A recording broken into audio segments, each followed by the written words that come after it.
Uh, Hi guys, welcome back to Super Samurai. Today, performance review or opinion ko sa Zion Williamson 3. So, ayun. Isang beses ko palang nagamit. And, maganda naman siya. Pero first yung traction. Yung traction is translucent and rubber sa gitna. Translucent sa paligid and rubber. Kung nakikita nyo, madali, pagka-translucent talaga, madali kapitan ng alikabok nila. Ang dami na agad. So, pero maganda yung traction niya. Pwedeng, kahit gano'ng kakalikot na player sa court, maganda yung traction niya. So, responsive. Then, yun nga lang, kailangan mo siyang linisin lagi after mo maglaro para ma-maintain mo yung shoes. And, tsaka ang pangit nga pala sa translucent is pumuputok. Pag sobrang shifty kang player, pumuputok yung translucent na ganda, na insole. So, na traction. So, maybe, wag mo lang siguro masyadong gamitin ng as in talagang halos lagi. Pero hindi mo naman maiwasan yung lalo kung magustuhan mo yung sapatos kaya siguro ingat na lang din pagka para hindi masira agad. So yun yung issue sa mga translucent na Then midsole, ayan, mataas yung niya simula sa traction hanggang dito yung plastic na part kasi para iwas tapilok. Hindi naman siya iwas tapilok na as in talagang may iwasan mo matapilok sa sapatos na to, pero it helps na siguro kung madalas ka matapilok, kahit pa paano makakatulong to para hindi ka matapilok. Yun nga lang, ang pangit nga lang dahil nga may plastic then translucent, medyo matigas siya. So ayun, kailangan nyo siyang gamitin ng ilang beses para na lumambot yung so magiging mas komportable kayo sa paggamit yung sapatos panlaro. Then cushion niya, supportive yung heel kasi maraming padding lalo na sa insole tsaka sa dito. So and sa likod ng paa mismo. So okay naman yung cushion niya. Kaya kahit na mabigat kayo, pwede sa inyo yung sapatos na to. So yun. Then fitting ng shoes, kita nyo naman, di ba? So yan, pang siya, hindi siya pang malapad na paa, pang narrow foot siya. So kung malapad yung paa nyo tapos gusto nyo pa rin gamitin itong sapatos nito, gusto nyo matry, pero huwag kayo mag true to size. Lakihan nyo ng half size or 1 centimeter kasi pang narrow foot siya.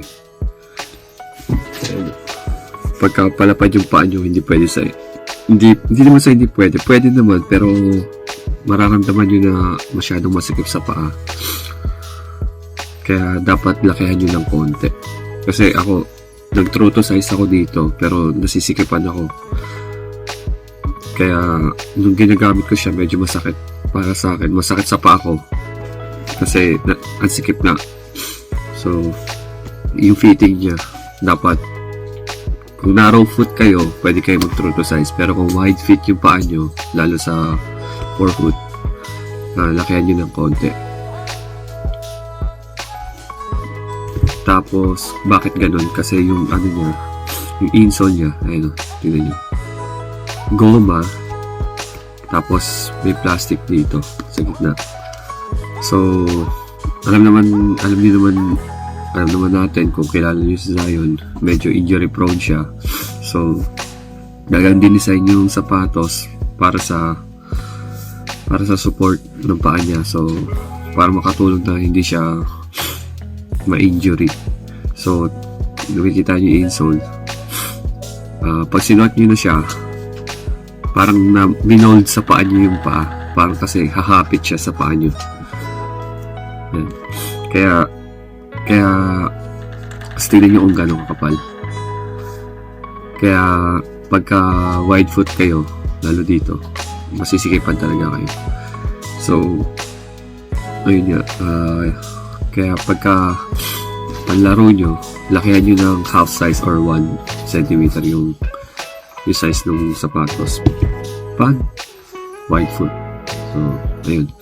Tsaka, ginawa talaga yung sapatos para sa mabibigat sa mga mabibigat na player.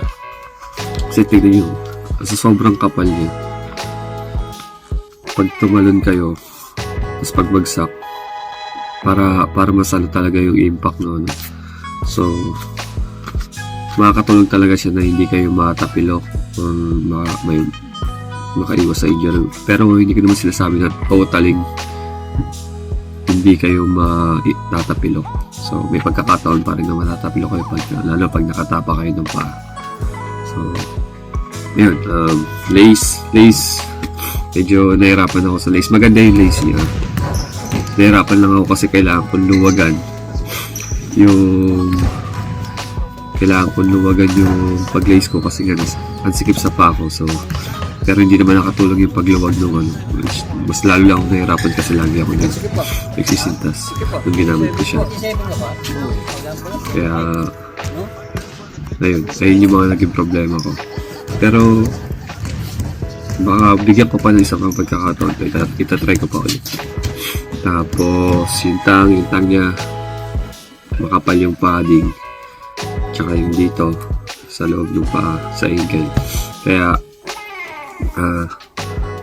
maganda yung materials niya. So, tapos ito parang waterproof na, hindi ko alam kung ano material to. So,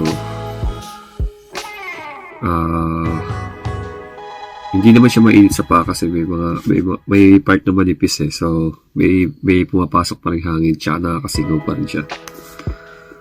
Then, design. Yung design niya, unang tingin mo, low cut, lalo pag sa malayo, parang kahawig ng Kobe. So, maganda yung design niya. Ang ganda nung ibang-iba sa unang design tsaka sa pangalawa. Diba? Yung una tsaka pangalawa parang bulky na Pero maganda rin naman. Pero hindi ako nagkaroon, so hindi ko pa na-try. Kaya hindi ko masabi ko ano yung pagkakaiba nila. Pero design-wise, ito maganda. Lalo yung colorway na to. Kasi tatlo na yung colorway na ito. Isang white, isang matte green ba tawag dun. Then ito. So, para sa akin ito yung pinamagandang colorway kasi parang you could never go wrong sa design na to. Pwede mo siyang ipang forma, pwede mo siyang panlaro. And parang simple lang kasi yung kulay, kaya madali mo siyang ibagay sa lahat. Tapos low cut nga kasi, kaya Wang Kobe, diba? So, ayun, traction niya, I can give the traction about 9.5. Maganda yung traction niya. Yun nga lang, ang issue nga lang, pag matagal na yung sapatos sa inyo, talagang halos pang laro nyo talaga lagi, may time na pwedeng pumutok yung translucent part nito. Lace, maganda yung lace. Nahirapan lang ako, pero okay yung lace niya. Nahirapan ako kasi nasisikipan ako. Fitting, I suggest kung wide foot kayo nga, lakihan nyo ng konti yung size nyo. Cushions, I can give the cushions about 9 kasi sobrang daming padding and then responsive yung sa heel niya. So, ayun, overall design, 9 out of 10 for me itong sapatos na to. So ayun, kung bibili kayo, meron pa siya sa Nike app, 17,600 yen. So pwede na kasi maganda yung materials na ginamit, hindi siya mukhang tinipid, hindi kaya magagamit nyo pa. Kung hindi nyo siya magustuhan pang basketball, pwede nyo rin siyang gamitin pang casual nyo. So ayun, sulit pa rin siya sa 17,600 yen. Kaya kung bibili kayo, meron pa sa Nike app, then mag-antay pa kayo siguro ng ilang months, maglalabas pa ng mas bagong colorway, baka mas maganda. Kaya yun. So ito nga pala hindi ko dito. So Zion, then Jordan brand logo na maliit.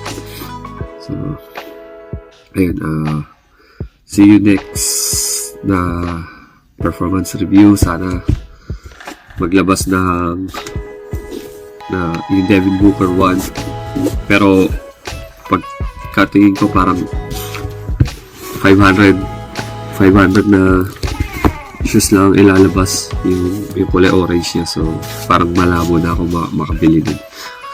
So yun, see you next vlog. Bye.